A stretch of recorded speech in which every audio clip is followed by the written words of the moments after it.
Welcome to the city of frost and fire. You are going to discover the authentic stories of the extraordinary people that define our north of normal metro. I'm Conrad Fargo, and this is the Fargo Five. First show of the year, we've got my very good friend, Kevin Beganovic.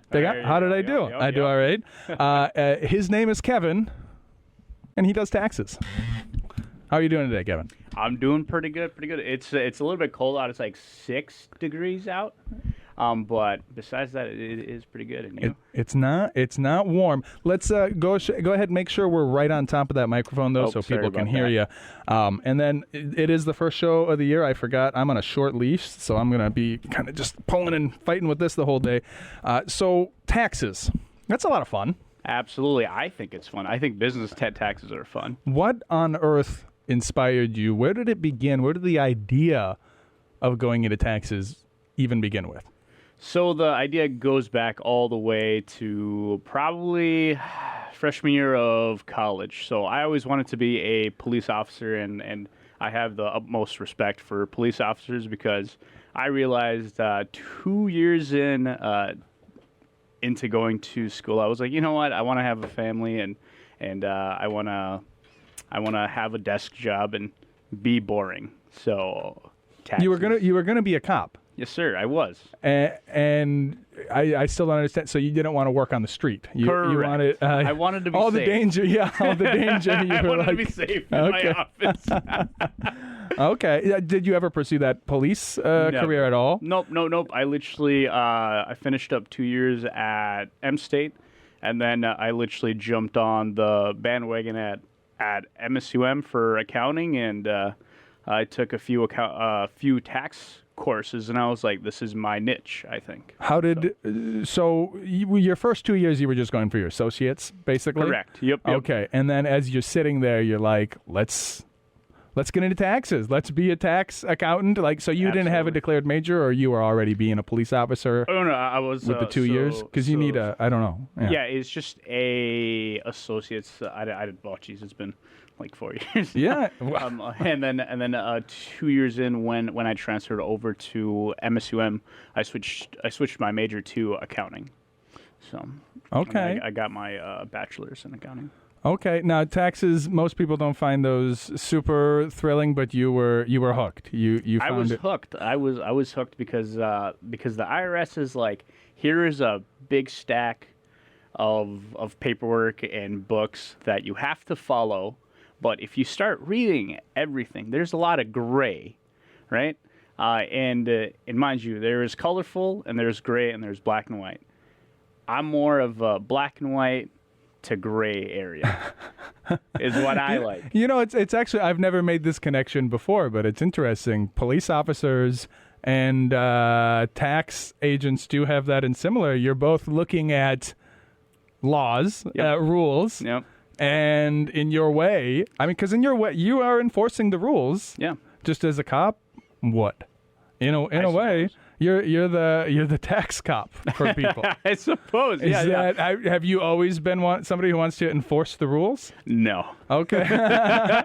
Or maybe you've always been one who's wanted to break the rules. I always wanted to bend the rules enough to see what can be done, and everything is based off of interpretation when dealing with IRS. It's weird enough, but you got to remember the people writing the rules and enforcing the rules are people. Yeah. You know, and, yes. and so it's based upon interpretation. I've had phone calls with the IRS, and they're like, I didn't even know that. They're like, no. And I'm like, what are you talking about? Yeah, of course. Like, I don't know. It's kind of... Well, actually, and so, of course, I'm a realtor at Berkshire Hathaway Home Services, Premier Properties. Oh, I know. Every time I mention I'm a realtor, I have to say the whole thing. Oh. I run into that as well. And I think, and maybe it's a modern sensibility, like, people assume that whatever's written down is what's going to happen. I think that's and I think it's because of their experience with computers. Yeah. I think you're used to a computer. The computer says, here's the computer code, and you press go, and it does what's written. The law and contracts are not computer code. They don't self-execute. Yeah. Right? That's what I always say is, like, somebody actually has to make it happen, and then somebody has to read it, think about it, and enforce it, and it's just people on the other end of it.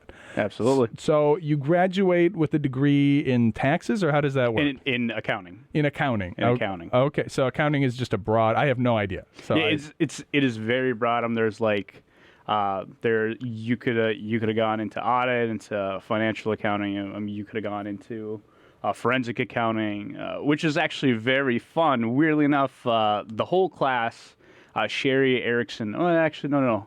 Mary Stone taught. She literally said, "I'm gonna show you how to commit not tax fraud, but commit fraud." And it's a whole class learning how to commit fraud, and that's how you catch it. Yeah. So that's forensic accounting, which is kind of insane, I think, but it's good. It's good. It's very much like being a detective, like being a police officer. You're putting together the clues. I think we're on to something very clever there, putting those two together. So you graduate with an accounting degree. Did you have a job lined up at the time, or? Funny enough, we look over there to the right, Nodak Insurance. I was senior year of college. I interviewed over at Nodak Insurance. And insurance, that's not accounting. Correct. Okay. Because I never thought I was going to go into accounting. Oh, even though you had a degree in it. Correct. Okay. You see how the world works. And so like senior year, I was just like, I need a job because COVID was happening, and I was working at T-Mobile, and the manager kept on getting COVID. So like the little, what is it called, in the mall, that little stand in the kiosk. The kiosk always kept on closing down. I said, enough is enough. I'm gonna start applying for jobs, right? So I applied over at Nodak. The person who was interviewing me, Nick Linder, brought me in the back and said, "Hey, check out the offices, yada yada yada." And he introduced me to Josh Ackerson. And Josh Ackerson, he literally took me under his wing, taught me everything about insurance, everything about communication and talking. And he's like, "You can make a career out of this." Yeah. I said, because it's sales. Correct. It's sales. It's so previous guest of the show, Cal Braun. Yeah. So you could look up and hear his story about how he got into insurance. Absolutely. And yep. It's mostly commission-based, right? It was 75%. Yeah.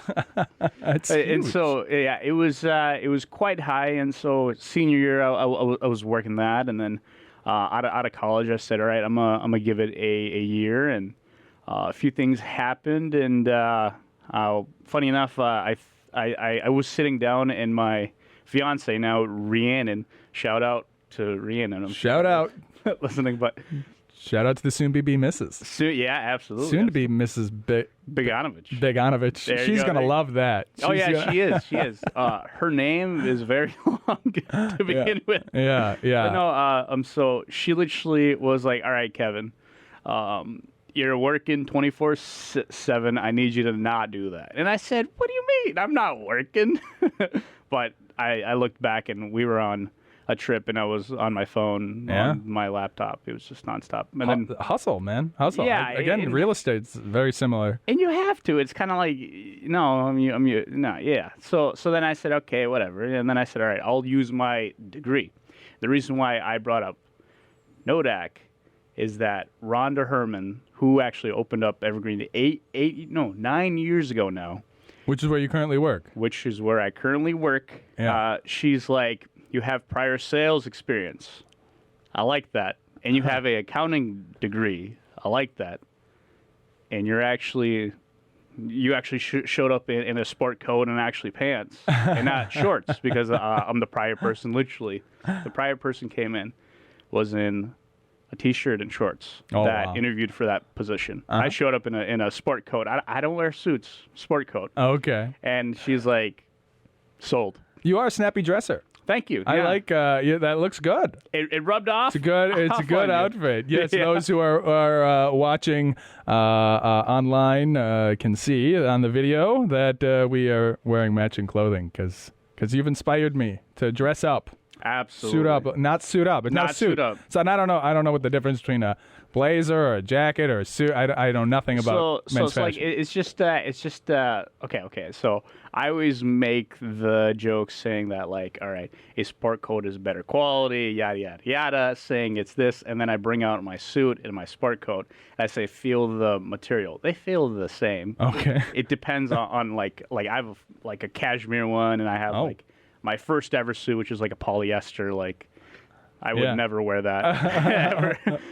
Keep it as a trophy. Yeah. It's kind of a reminder, Where you came from. Yeah, absolutely. And so the difference is just occasion, right? You wear a sport coat to a casual event, and you wear a suit to a wedding or whatever else. So when someone's walking around in a suit trying to do business, does that stick out like a sore throat? Sore throat? Sore throat, yeah. Stick out like a sore thumb to you, or? Sometimes. I actually not really. I feel like, I just hate suit pants. I hate suit pants. You don't like wearing them? No. But yeah, no, it does stick out like a sore throat because I feel like they're going the extra mile. Yeah. And it catches people's attention, but so does a sport coat. But like funny enough, I already get enough attention as is, being a large man in a sport coat. Not just a large man. You have a large presence. Yeah. Even though I was telling you before we went on the air, sometimes you can be a little quiet, but you still, even when you're not making big noise, so your big thing, and I opened up with it, is like, I'm Kevin. I do taxes. The brilliance in that is the silence. Yep. Right, and how little it is, and how understated. So, yeah, you've got a vibe, you got a presence. That's why I like that about you a lot. Absolutely. And I'm hoping to copy it. So now you and I both got the Joker look going. Yep. Well, and we even went for the green green on the inside. I don't know if you've seen that, but it's very nice. On my on my buddy Namir, who's my suit guy, was like, you need to go for the green. And I'm like, all right, fine. So I think it's more of a Barney look, but a Joker works too, I guess. I'm just kidding. So Rhonda Herman, you've got the sales experience. Yeah, because sales and accounting, you wouldn't think these two. Generally, people who do numbers all day, not super social. And was it doing insurance probably? Because I met you doing networking when we used to run the old business and beers. Yep. That was accounting. That was when I was doing taxes, or when I'm doing taxes. Yeah, but when did you start doing the networking? Because that seems to fit more with the insurance thing. Funny enough, Rhonda Herman was a 8-year veteran of BNI, and she's like, networking works. Yeah. I'm too busy to do it. Yes. Kevin, go ahead. And I'm like, okay. Go get it. Go get it. Yeah. Go ahead. Go. But you never did it for the insurance. Never. They never tried to push it. Networking it's a whole thing, and I talk about it constantly on the show. And honestly, Small Business Connect and BNI kind of shaped me to what I am now. Yeah. It's kind of like sitting and talking with business owners and knowing like what they're struggling with, where they're succeeding, and what they're looking for. Kind of like, oh crap, like I need you to say crap. You can say okay. I was like, I don't know. Are we good? You can say crap. Crap is fine. It's George Carlin list is probably And then look, Jeff. Oh, and also Jeff Carney. K-Money, he is the man. Thank you. See, on the Facebook Live. Oh, people are really watching, huh? Yeah. It's not really for general consumption. It's just a backup. But hey, if people want to be my friend on Facebook and then watch the live stream, they can. Because then you get the in-between segments. Oh, yeah. Where you and I really cut loose. Absolutely. Because the mics are off. So then Rhonda Herman meets you, and that was, how long ago was that? That was so I started in September 26th, so that's almost two and a half years. 2.5 years. And that's where you're at now. Yes, sir, I am. All right. I am there now, and I wish I could tell the radio what I got in the works, but it's gonna be Keep it on the, because I know keep about it on the Keep, down low. keep it on the DL. Absolutely, All right. absolutely. Well, and we might explore the edges of it in the upcoming Fresh segment. But what we can talk about coming up next is the event you guys have going on with your grand opening. So we're going to take a quick break, and when we come back, it'll be talking about the event. So don't go nowhere.